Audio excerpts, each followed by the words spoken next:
Pues muchas gracias por acompañarnos aquí. Vicky, gracias por Hola permitirnos Carolina, un este abrazo. espacio para Gracias compartir por esta contigo. oportunidad. Muchas gracias por dejarnos conocer además tu vida a través de este libro, El costo de decir la verdad. Es muy costoso decir la verdad. Cuesta mucho, pero es lo que hay que hacer siempre. En todos los ámbitos de la vida de una persona siempre hay que decir la verdad, cueste lo que cueste. Bueno, para todos los que nos están viendo en estos momentos, para ti, Vicky Dávila, ¿qué significa decir la verdad en un país como Colombia? Yo escogí ser periodista, yo soy periodista. Y eso te lleva o te empuja a que tengas que tomar una decisión en la vida y es buscar la verdad siempre. Esa es la labor de un periodista. Y eso, por supuesto, te conduce a estar contra los corruptos, a tener problemas con los bandidos, a tener problemas con poderosos que lo hacen mal. A mí me ha tocado en ese sentido duro porque me tocó enfrentarme no solo a los corruptos y a los bandidos, sino a gobiernos completos, a presidentes como este o su gobierno, que son tan cuestionados, pero también tan peligrosos, que lo ponen a uno en una situación de peligro permanente cuando uno los cuestiona, cuando uno los denuncia. Pero yo dije para adelante y así lo hice. Vicky, ya que escribiste tu libro, ¿qué fue lo más difícil de revivir en ese momento en el que estabas escribiendo? ¿Quieres que te diga la verdad? Mientras escribía, muchas veces eso me servía de catarsis y de alguna manera se me venían las lágrimas. Pero tal vez uno de los momentos para mí más cruciales, tal vez dos. Uno, cuando relaté en el principio del libro cómo cuando mi mamá era una jovencita, era una niña, 14, 15 años, un día sale con mi papá, yo todavía no existía, todo esto es lo que mi mamá después me contó, pero era como si yo lo hubiera estado allí, era una cosa muy extraña.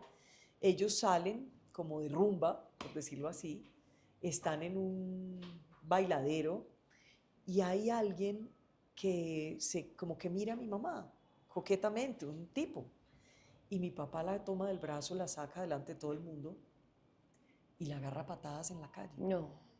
Y nadie la salva, nadie la ayuda, nadie hace nada por ella. Y yo escribía eso solo con el relato de mi mamá y era como si yo hubiera estado ahí. Entonces era muy doloroso para mí pensar que eso le había pasado a mi mamá siendo una niña, siendo una menor de edad. Y luego él, cuando ella ya no puede más, ha pedido auxilio, nadie viene, nadie la ayuda, él mismo la levanta, está ensangrentada y se la lleva a una estación del bus en Buga. Y van al baño, él mismo la lleva al baño y le hace quitar la ropa. Él coge la ropa y empieza a escurrir la sangre en el lavamanos y la escurre y sale el hilito de la sangre hasta el sifón, escurre la vaina y se la hace poner y la sube a un bus y se la lleva sin que su mamá sepa. Y era una menor de edad. O sea, yo no quiero imaginar lo que hubiera pasado hoy con eso. Habría secuestro, habría de todo. Pero pues en ese momento todo era tan incipiente. Y después de una búsqueda muy grande, mi abuela la encuentra. Mi mamá tenía fractura, tenía salido este huesito por el ojo.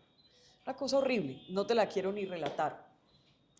Y se la lleva, logra sacarla y la lleva al hospital departamental, donde en la historia clínica termina apareciendo que a mi mamá la pateó un caballo. Y nunca mi mamá fue capaz de denunciarlo. Y ya cuando estaba en recuperación, pues tuvo la fortuna de que le hicieron una cirugía, él le destrozó la mitad de la cara. Y le hicieron la cirugía, ya estaba en recuperación, un mes ya estaba súper. Y mi papá volvió, le silbó por la ventana y ahí se fue con él y quedó embarazada de mí. Wow. Entonces, contar esa historia fue muy duro, o contar, revivir cuando Juan Carlos se murió, mi primer esposo, el papá de mi hijo mayor, fue también un golpe muy duro. Estas historias, sumadas a otras historias de resiliencia, son parte de la historia de Vicky Dávila. ¿Tú crees que esos momentos en tu vida dejaron heridas? No, no, mira, yo lo que digo, Carolina, es que yo soy una colombiana común y corriente. yo no soy una persona que nació entre privilegios, yo nací en un pueblo, nací también en una familia muy pobre, tuve que romper muchas barreras para poder estar aquí. Y entonces lograr contar esa historia es una gran oportunidad que yo sé que me une de alguna manera con el colombiano común y corriente, porque hoy son millones los que viven la violencia intrafamiliar, son millones los que viven en pobreza, son millones los que se despiertan, miran para el techo y piensan, no voy a poder, no tengo una oportunidad. Y yo decido contar esta historia porque si yo pude, todos ustedes pueden. Si yo pude, usted también lo puede lograr, tú también lo puedes lograr. Y eso se puede hacer con mucho amor de la familia. Yo, a pesar de todas esas dificultades que te estoy contando, fui una niña profundamente amada por mi familia. Me quería el papá, me quería la mamá, me querían las tías, me quería la abuela, o sea, era muy bonito y todo el tiempo me estaban no diciendo, la niña no va a poder, pobrecita la niña, no sueñe, no piense, sino que al contrario me estaban diciendo, es la mejor, cómo canta de lindo, cómo modela de lindo, cómo... Todo era un estímulo para que yo pudiera romper esas barreras. Entonces, hay una parte, a mi juicio, de la pobreza que también puede generar que uno rompa esas barreras con un esfuerzo, el berraco, con un talento y con un estímulo allí en la parte del hogar, de la casa. Y eso fue lo que tuve yo. Y luego pues empezaron a llegar las oportunidades que van, Carolina, desde la tía Ita, que a los 6 años me pagó el colegio porque los papás no tenían con qué. Yo me acuerdo que me metieron a un jardín en Buga y me tuvieron que sacar al mes porque no había con qué pagar. Entonces yo me quedé fregada sin poder estudiar. Y mi abuela, que no le gustaba que le dijéramos abuela, sino mamá Carmen, era la mamá de mi mamá. Mamá Carmen dijo, no, yo me tengo que llevar a la niña, pero ella vivía con mi tía Ita en Cali. Y me tuve que separar de mis papás, de mi hermanito en ese momento, solo tenía uno en ese momento, Pacho. Y yo recuerdo el día que llegué a la casa de mi tía con mamá Carmen y que tuve, por ejemplo, que botar la mamila por el sifón. Yo cuento esa historia en el libro que parece una cosa simple, pero fue que ahí a mí me tocó empezar a ser grande a la fuerza, adulta de alguna manera a la fuerza, y me tocaba lavar la blusa y las medias, que solo tenía una blusa, solo tenía un par de medias, todos los días. Yo no entiendo cómo a los 6 años uno lava una blusa y unas medias, pero yo lo hacía y era como la responsabilidad. Y mi abuela todos los días, yo dormía a los pies de mi abuela y todos los días pues nos poníamos a rezar, rezábamos para acostarnos a dormir. Eso es muy popular, es muy del pueblo, es muy de la base de esta sociedad colombiana. Yo soy muy colombiana, muy colombiana. Y después de que rezábamos, arrancaba 2 por 1, 3 por 6, 5 por 4 y me volví la mejor, la número 1 en matemáticas en el colegio, entre primero, segundo y tercero de primaria. Entonces, nada, todo lo que me pasó a mí fue berraco, sí, pero fue lo mejor que me pudo pasar en la vida, porque me formó, me hizo fuerte. Nunca me criaron, por ejemplo, con la esperanza de que un hombre me mantuviera. Mira que mi mamá, cada vez que mi papá le pegaba, porque eso pues siguió, primero en el noviazgo y luego después de que tuvo los hijos, nunca se casó con ella. Que esa es la realidad que viven muchas mujeres en Sí, Colombia. claro. Tuvo 3 hijos con él y le dio todas las veces que quiso. Yo a mi papá lo perdoné, no lo justifiqué jamás, pero lo perdoné entendiendo que fue un huérfano que se crió en la calle. Miércoles, no tuvo familia que lo ayudara. Pero cada vez que mi mamá, que él golpeaba a mi mamá, ella me llevaba a un rincón. Yo era su hija, mujer mayor además. Me llevaba y me decía, míreme, con mucha firmeza, me decía, míreme. Claro, yo la miraba, una niña, llena de moretones, de sangre muchas veces. Decía, míreme, estudie para que no le pase esto. Y yo siempre supe, no que yo me tenía que conseguir un marido que me mantuviera, ni que tenía que volverme rica. Yo aprendí que yo tenía que ser autosuficiente y que nunca me podía dejar joder de nadie, y por eso no me dejo joder de nadie. Pero Vicky, ¿cómo fue ese proceso de sanar y de perdonar a tu papá al ver todo eso que le hacía a tu mamá? No, fue pegarme de lo bueno que tenía mi papá. Era inmensamente talentoso. Cantaba tangos como los dioses. Vos no te alcanzabas a imaginar, era una berraquera.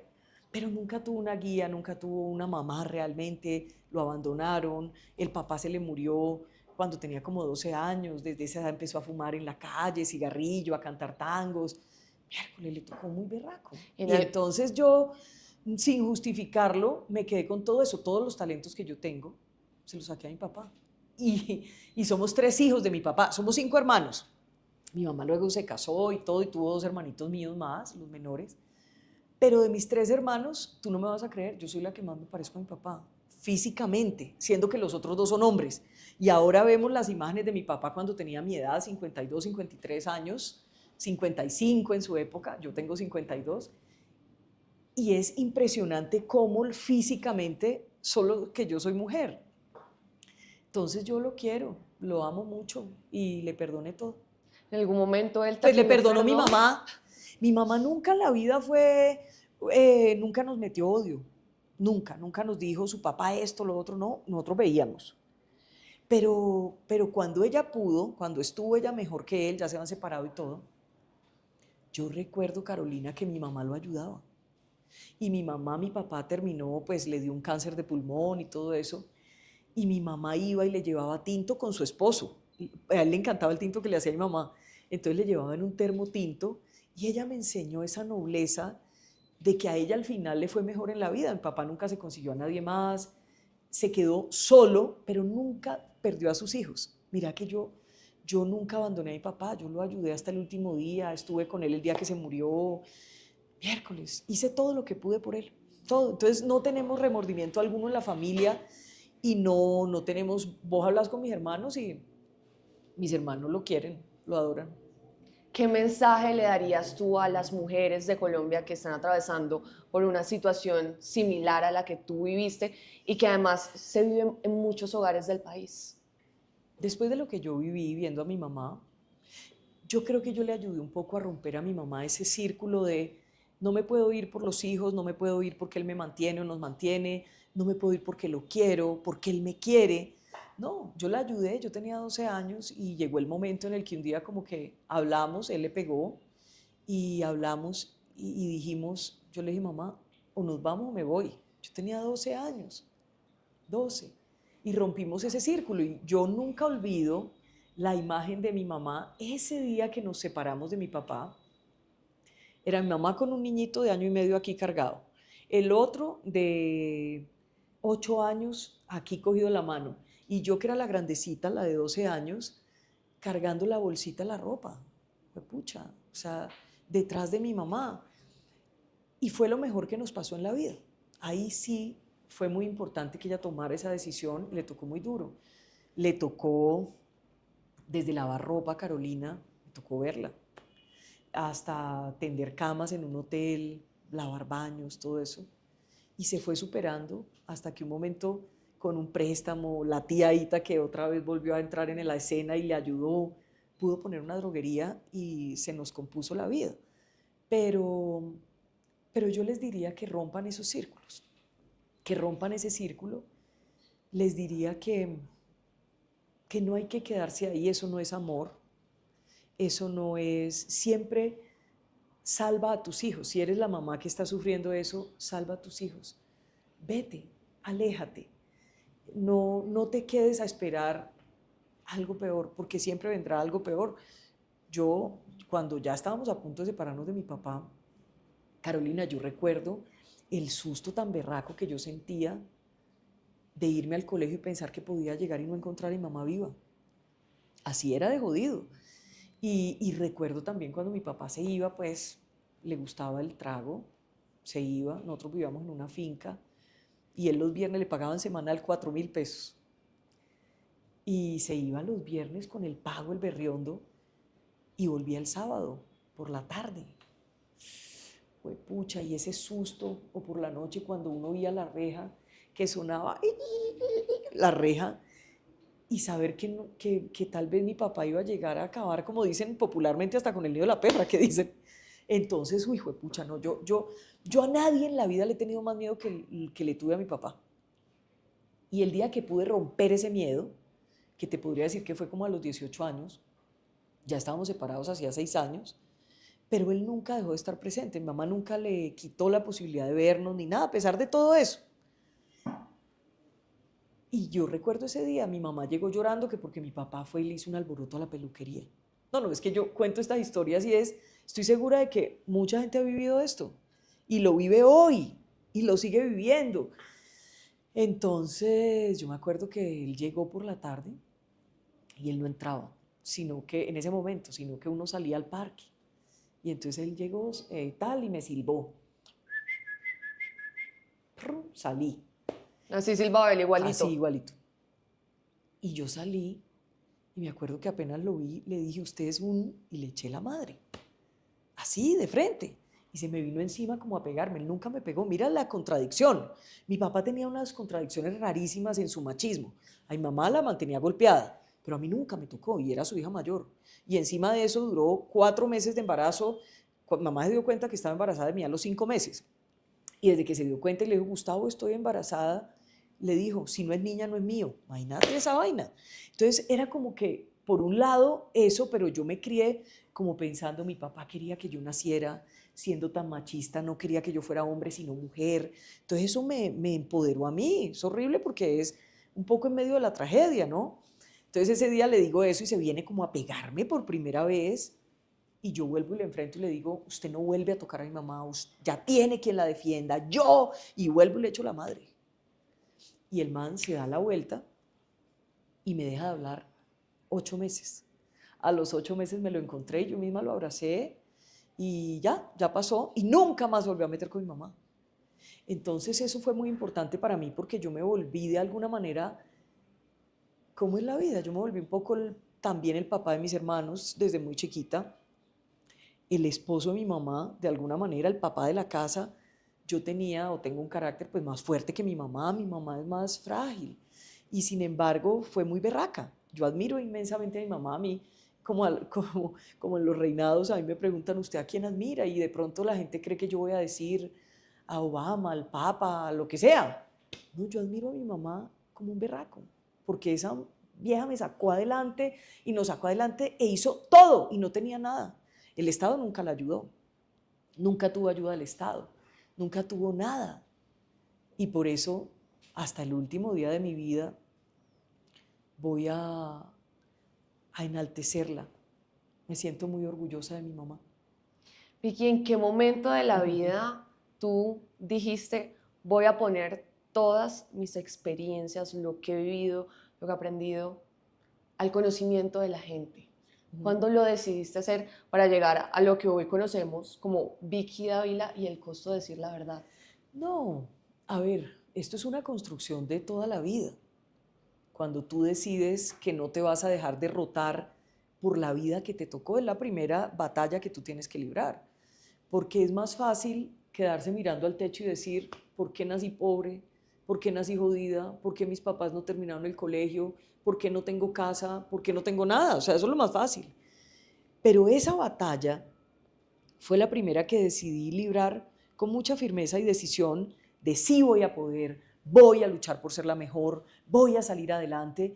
Y mi primera profesión, Carolina, fue ser cantante. Yo era cantante chiquita, era cantante y me pagaban por eso. Y mi primera vez que salí en televisión fue aquí a los 12 años cantando en un programa que se llamaba Arriba la gente de J. Mario Valencia. Y yo me tomaba eso como una profesión. A mí me tocó de todo, me tocó vender lechuga, me tocó vender queso, me tocó vender mapas de Colombia y del Valle del Cauca, y yo era una pila y nunca me sentí mal por eso. Y hoy no me siento mal porque me pasó eso, ni lo tapo, ni nada. Yo me siento orgullosa de todo eso.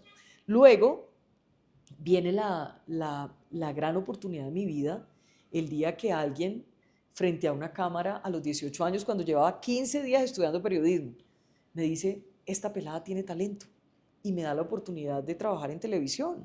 Y entonces yo empiezo a trabajar en televisión y en esa época pues empecé gratis, ese primer año. Y paralelamente me tocaba ser profesora de religión en un colegio y yo enseñaba religión. Profesora de religión. Sí, yo enseñaba religión, muy ¿Cómo llega chistoso. Vicky Dávila a ser profesora de religión? Pues es que yo el bachillerato todo el tiempo lo hice con monjas, primero con las hermanas terciarias capuchinas en Tuluá, en el Colegio Nazaret, y luego con las hermanas de la Caridad en Buga. Y yo me gradué allá, esas hermanas eran, mejor dicho, fueron unos ángeles para mí. y para mi familia. Entonces me daban el almuerzo, me daban los libros. Yo nunca tuve en el bachillerato, yo creo que desde séptimo, nunca volví a tener un uniforme nuevo. Las niñas de 11 salían, entregaban el uniforme y a mí me lo acomodaban y yo cada año tenía un uniforme nuevo, pero era usado, de las niñas de 11, achicado a mi tamaño. Y me enseñaron el valor del trabajo. Yo era la única estudiante que trabajaba en la tienda del colegio. Entonces, en la hora de descanso yo iba, vendía y me daban, di tú 5, los últimos 5 o 10 minutos, me daban una Pepsi Cola. Yo tomé Pepsi Cola todos los días de mi bachillerato y una dona o una reina. Y ese era mi entredía, pero yo tenía que trabajar para ganarme eso, a mí no me regalaban nada. Entonces las quise profundamente, hasta llegué a pensar que yo quería ser monja. Yo a los 14 años fui y me despedí de mi mamá, le dije que me iba al convento y todo eso. No me fui porque me empecé a enamorar mucho de hablar así como los locutores y me grababa en una grabadora de esas yo creo que tú que eres tan chiquita ni sabes, pero hay unas grabadoras de tecla y uno le daba rec y me grababa hablando así, no sé qué. Y a los 16 años yo ya estaba haciendo unas promociones, no me pagaban nada ni nada, pero era una oportunidad. Estaba haciendo unas promociones y cuñas en Voces de Occidente. Decía, Voces de Occidente, no sé qué, no sé qué. Entonces, no, a mí me gustaba oírme. Me parecía linda mi voz, para serte sincera. Que lo es, en realidad. Pues Dios me dio ese don, me dio una voz que yo quiero mucho. Me la dio para cantar, me la dio para hablar, me la dio para defenderme, me la dio para defender a otros, me la dio para denunciar a los corruptos, me la dio para denunciar a los bandidos, me la dio para no quedarme callada, ni siquiera ante un presidente que ha sido capaz de llamarme muñeca de la mafia como Petro. Me la dio y yo la aprecio y la amo profundamente. Estos tiempos de campaña a veces nos toca hablar tanto que como que me enronquezco un poquito y digo, ay Señor, no me vayas a dejar que se me dañe mi vocecita, que la quiero tanto. Pero entonces, para terminar lo que tú me preguntabas, yo decidí dar esas batallas y las pude ir venciendo, pero no con rabia, no con resentimiento, no con odio, no con ira, con mucho amor, con mucha decisión, con orgullo por lo que Dios me dio, con agradecimiento. Y he podido, y hoy estoy aquí, y contar mi historia es para mí una oportunidad de decirle a todo aquel que vea esta historia, todos los sueños se pueden cumplir. Yo los he podido cumplir todos. Todos, Carolina, todos. Yo no puedo decir, a mí se me quedó un sueño engavetado, no lo pude cumplir, no. Todos mis sueños los he podido cumplir y todo aquel que nos vea a esta hora tiene que saber que también los puede cumplir. Vicky, al momento de poner tu historia de vida en palabras, en letras, ¿qué aprendiste de ti misma? Aprendí la firmeza. Uno no puede ser tibio ni siquiera en las cosas de la vida.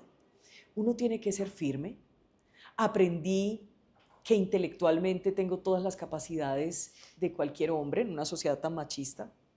Yo soy mujer, pero, por ejemplo, siento que soy más fuerte que el miedo. Yo soy más fuerte que el miedo. Y las mujeres podemos ser más fuertes que el miedo, porque tenemos en la entraña esto que nos permite ser mamás, que nos permite conectarnos de una manera distinta con el mundo, sentir de alguna manera diferente, me hace concluir que yo soy más fuerte que el miedo. Eso es hoy, pero en el pasado, ¿alguna vez sentiste lo contrario? No, sentí miedo, he sentido miedo, pero siempre me he sobrepuesto al miedo. Siempre he dado la batalla para ser más fuerte que el miedo. Es que hay una diferencia. El que diga que nunca ha sentido miedo está hablando paja. Todos hemos sentido miedo. Ahora mismo tenemos miedos, temores, pero uno tiene que ser más fuerte que el miedo. Y yo me defino así, una mujer, una mamá más fuerte que el miedo.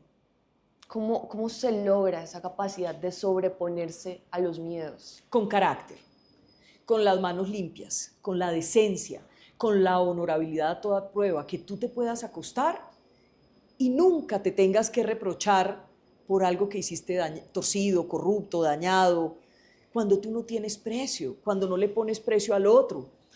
uno se equivoca. Yo me he equivocado 1000 veces, porque claro, me ha tocado de todo, me ha tocado de todo en la vida, he pasado por todo.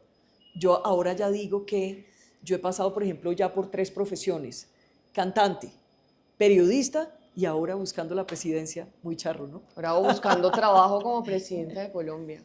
Más que buscando trabajo es trabajando por los colombianos, Carolina.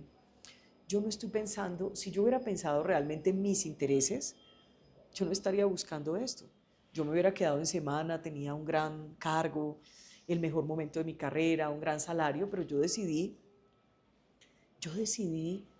salirme de todos esos privilegios y venir a luchar por los colombianos y a que lo trapen a uno todos los días las bodegas, que pagan algunos politiqueros, no solo de izquierda, también de derecha. Pagan bodegas y te insultan y te dicen cosas feas y te deforman ante la opinión pública. Yo tengo una ventaja y es que los colombianos me conocen a mí hace 33 años. No me conocen por una campaña política, que en mi caso es una campaña ciudadana. Así estemos haciendo política para lograr transformar este país.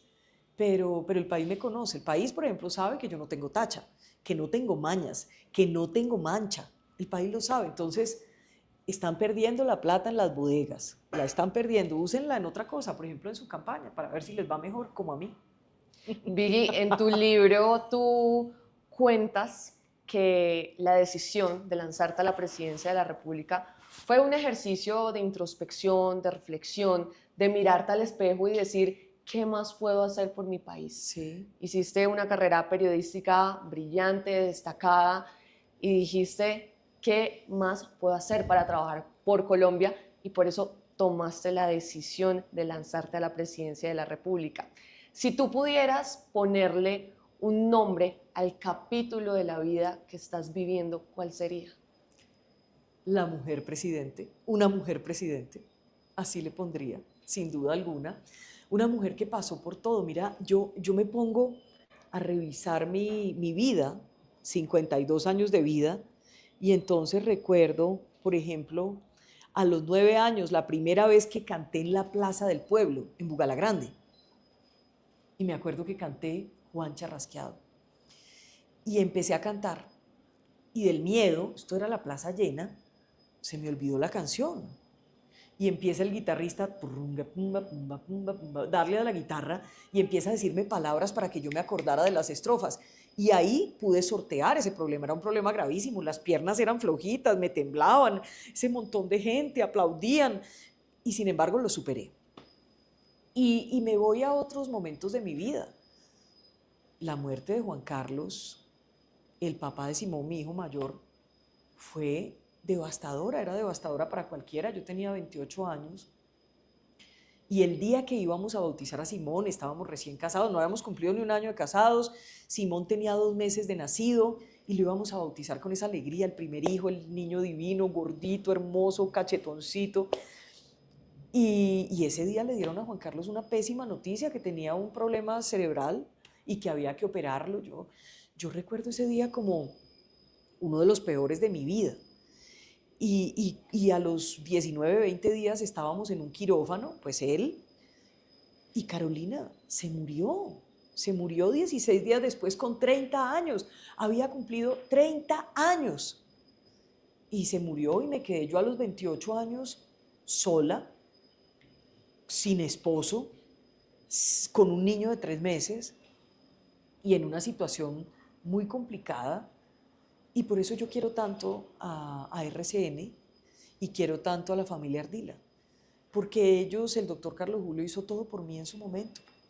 Juan Carlos y yo trabajábamos en RCN, los dos, y él hizo por mí todo, hicieron por mí en RCN todo, y me apoyaron y me rodearon tanto. Yo me volví a vivir a la casa de mi mamá, y pues me fui con mi bebé, ella me ayudó a cuidarlo, y yo me acuerdo de esas palabras que le dije a Juan Carlos 20 minutos antes de morir. Yo me le acerqué, llevábamos 16 días, cuidados intensivos, él gravísimo, y yo me le acerqué, yo todos los días le decía, no se vaya a morir, no me deje sola, no nos haga esto a Simón y a mí, una cosa agónica. Y él luchó 16 días, el último día yo ya lo vi tan consumido, tan mal, que me le acerqué al oído y le dije, Juanca,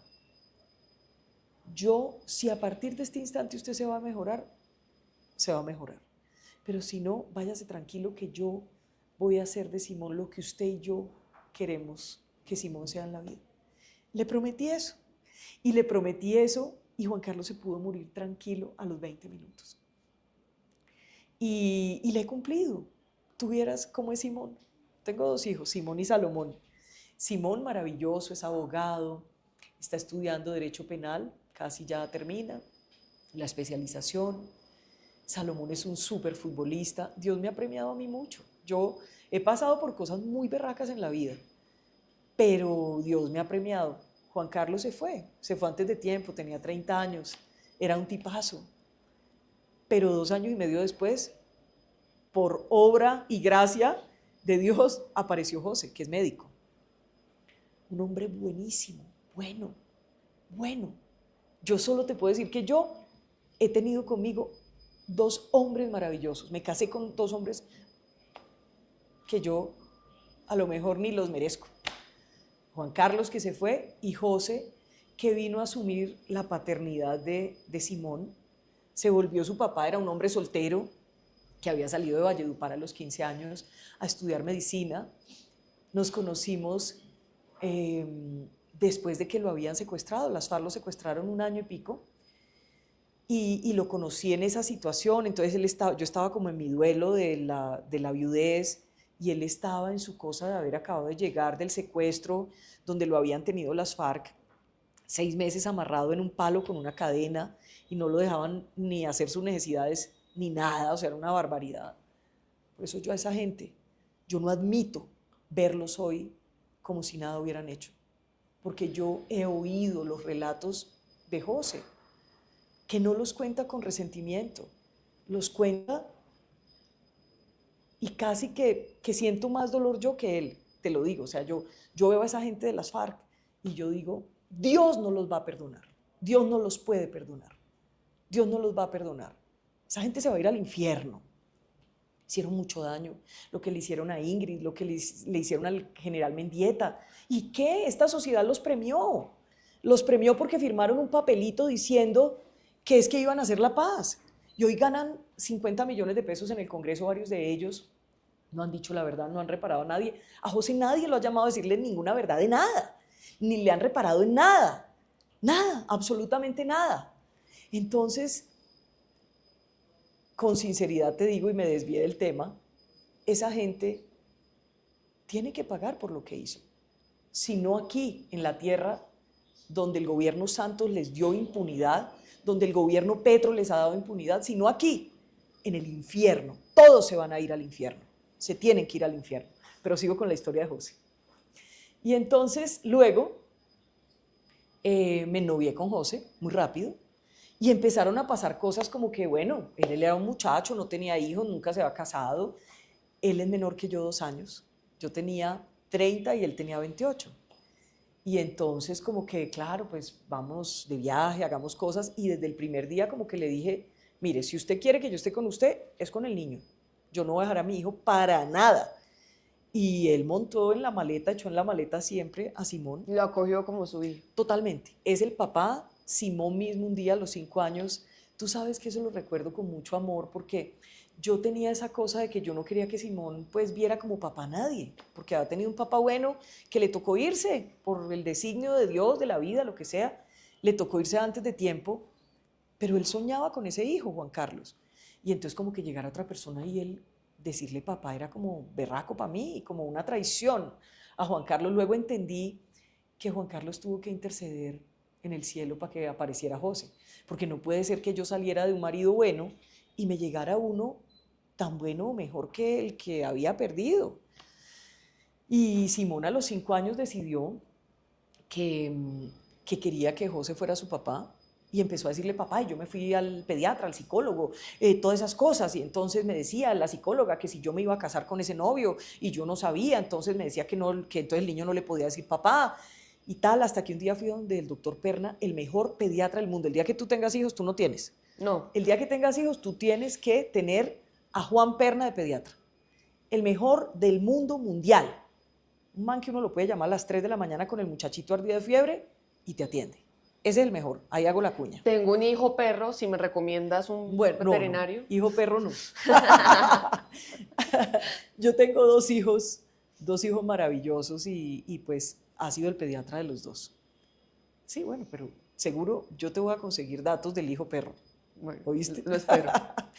Y entonces Juan Perna me dijo, no joda, es costeño. Me dijo, no joda, Vicky, si ese niño le está diciendo papá a ese hombre es porque ese papá lo quiere. Déjalo, no joda. Y lo dejé, ya, me quité ese problema de encima y ha sido un papá maravilloso. Simón lo adora con su alma.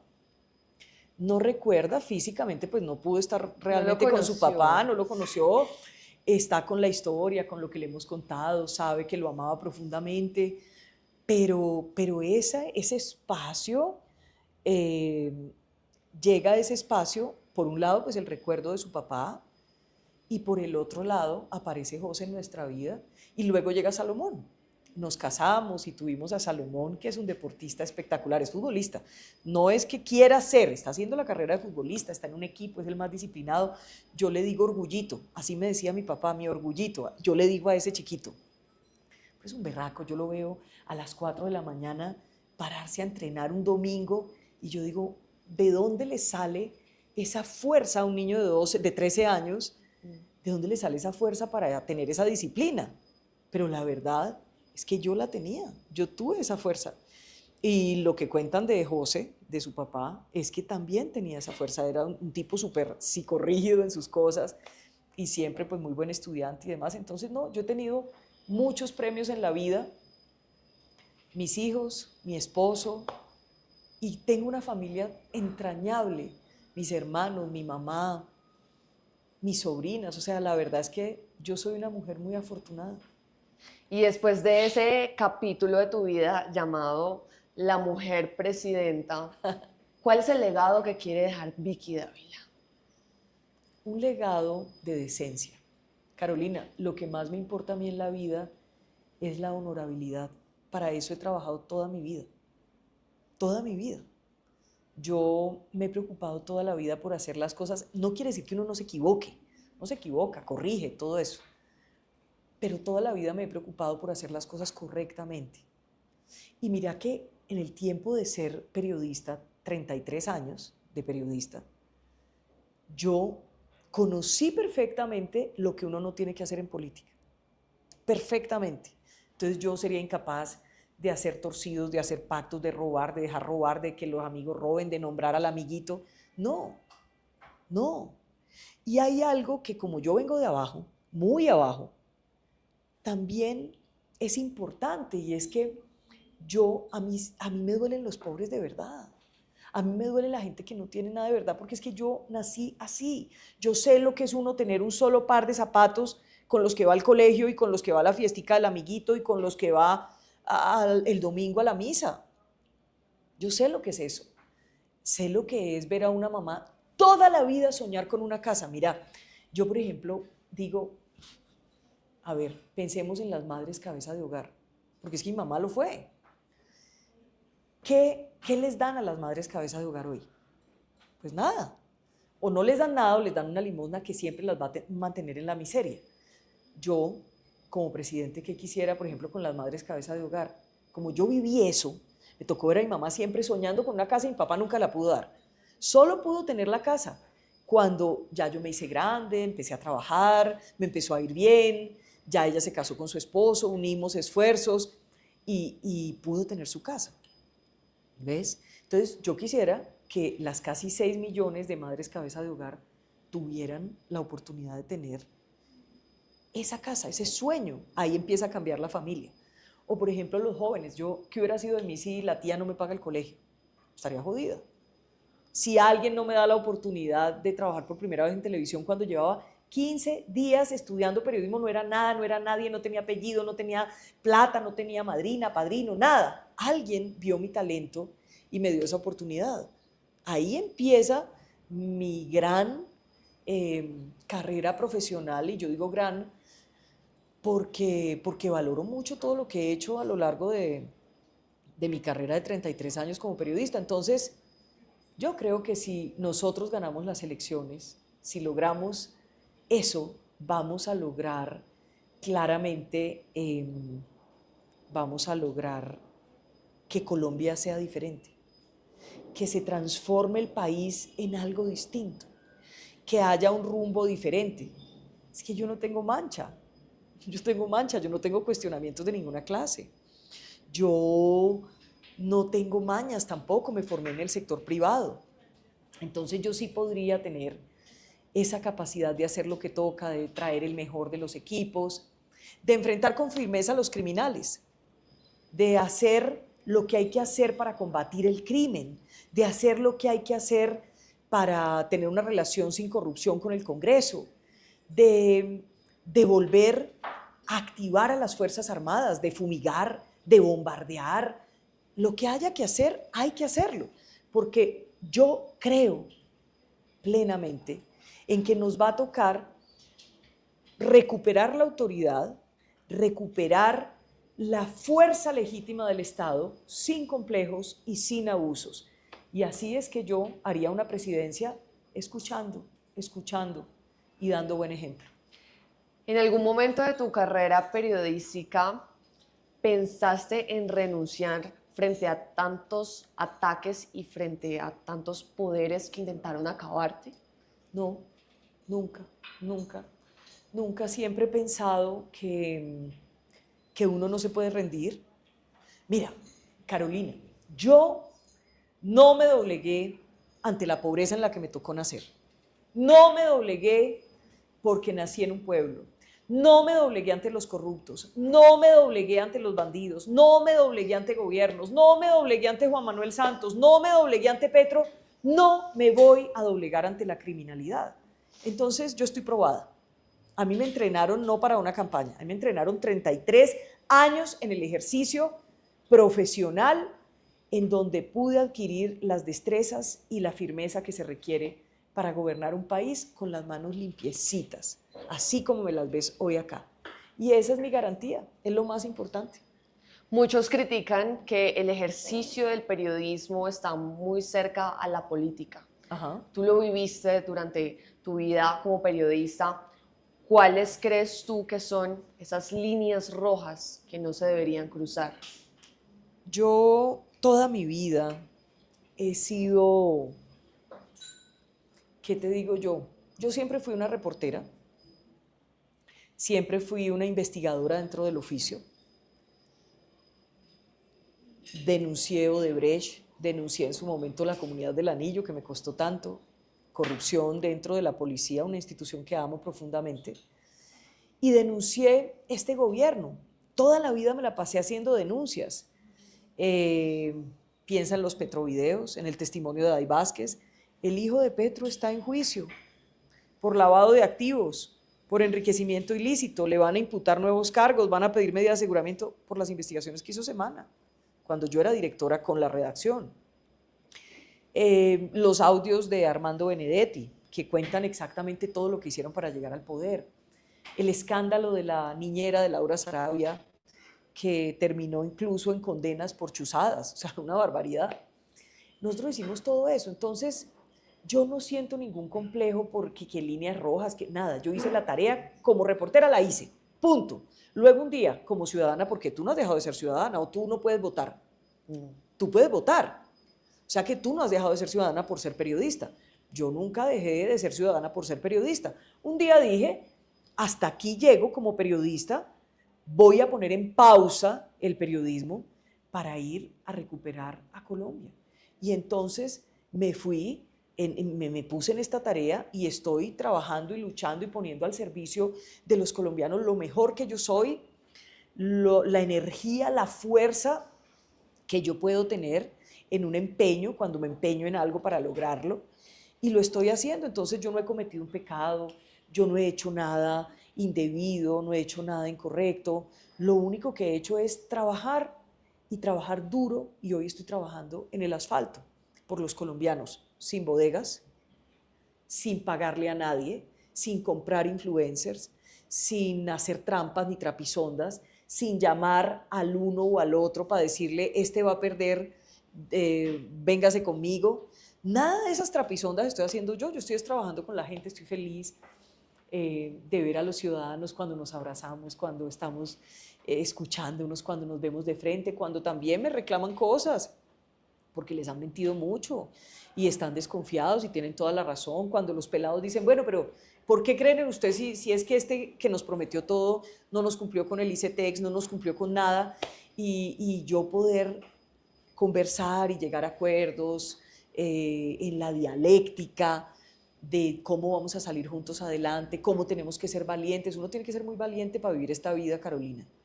Si uno no es valiente, la vida es muy berraca, te aplasta, porque eso es como que tú te pongas encima un bulto de ladrillos. Siempre va a haber una dificultad, incluso para la gente que nace en condiciones económicas diferentes a como yo nací, siempre hay una dificultad. Siempre hay que competir, siempre viene la cosa que tú no esperabas, siempre viene la muerte, viene la enfermedad, viene el dolor. Esa es la vida de los seres humanos. Y yo, por eso me considero una persona común y corriente.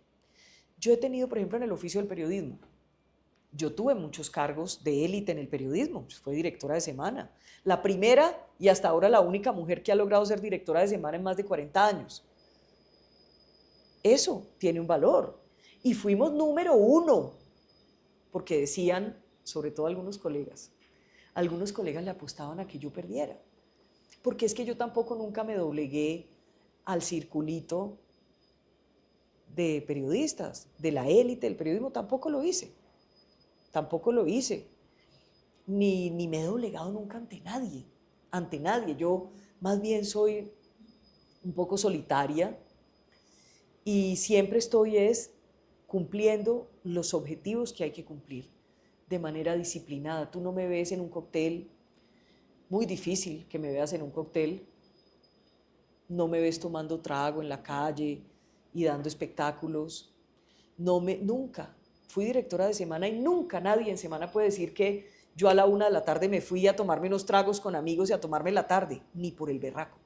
Porque para mí la disciplina es casi que un mandamiento, la disciplina. Nunca, nunca, nunca nadie puede decir, vimos a Vicky así o así, nada, ni mal cuadrada, ni con cosas raras, nada. Con mis fuentes, que le toca a uno como periodista hablar con bandidos, con delincuentes, con corruptos, con todo. Como periodista, ninguna fuente nunca puede decir nada distinto de mí, que fui como un riel, recta, buscando siempre la verdad. Siempre. Que es que, no creas, a los periodistas les llega que es que este dice la verdad, pero entonces vale tanto. Entonces coja su verdad y bótela a la basura o vaya a ver a quién se la vende, porque nunca compré una información. Nunca, nunca. Todo lo que yo pude destapar en mi vida periodística, todo fue porque logré convencer a esa persona que diera la cara para denunciar o que me entregara el video, que me entregara la grabación.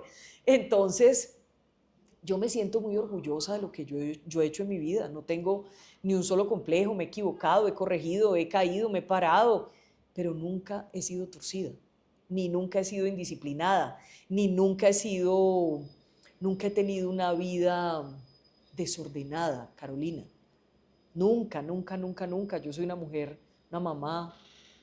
Mi tiempo libre, que ahora es muy poquito, estoy con mis hijos, con José, disfruto el karaoke, no tengo vicios, nunca los he tenido, nunca he metido droga, nunca he sido una borracha, nunca he sido nada, nada, nada. Yo he sido una persona que me he preocupado por tener una vida lo más transparente y sana posible, llena de errores y de defectos, sí, pero soy leal y muy disciplinada y correcta.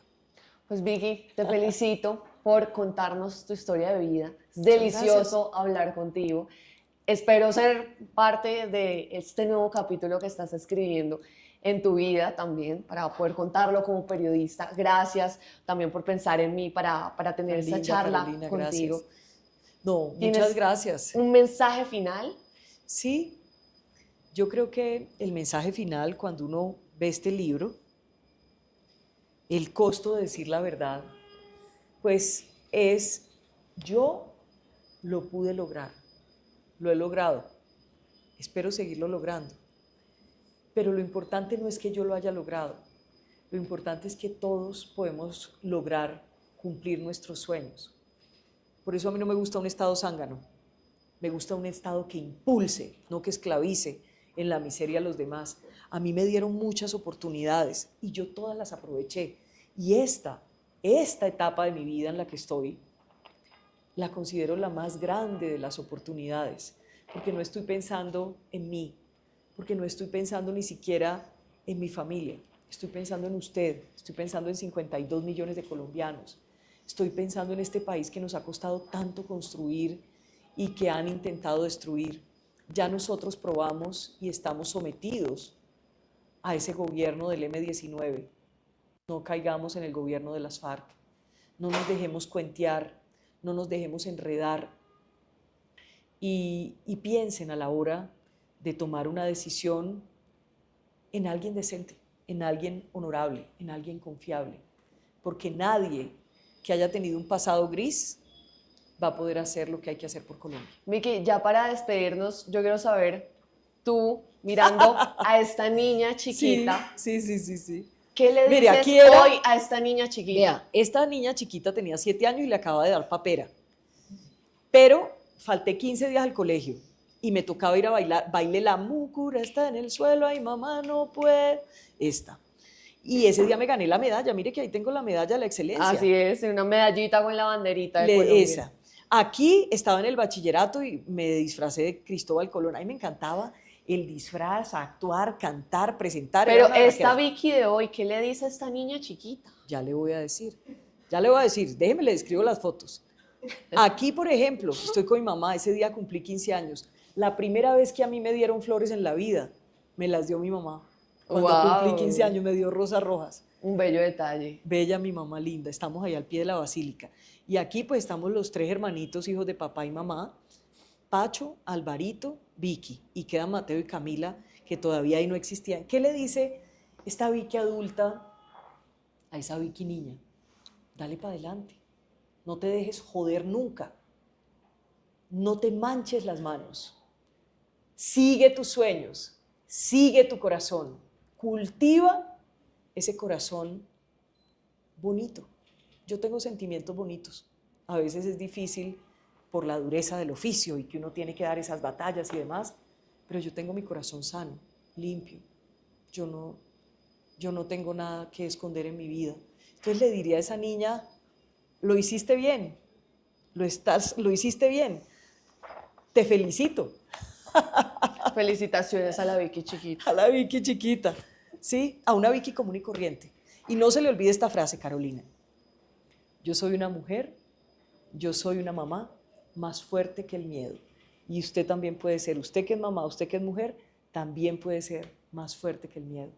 Que nada nos asuste, que nada nos paralice, que nada nos aterrorice y que nada nos impida lograr nuestros sueños. Muchas gracias. Pues Vicky Dávila y el costo de decir la verdad. Gracias por Carolina. esta conversación. Un besito. Venga pues. Mua. Un beso. Gracias por todo.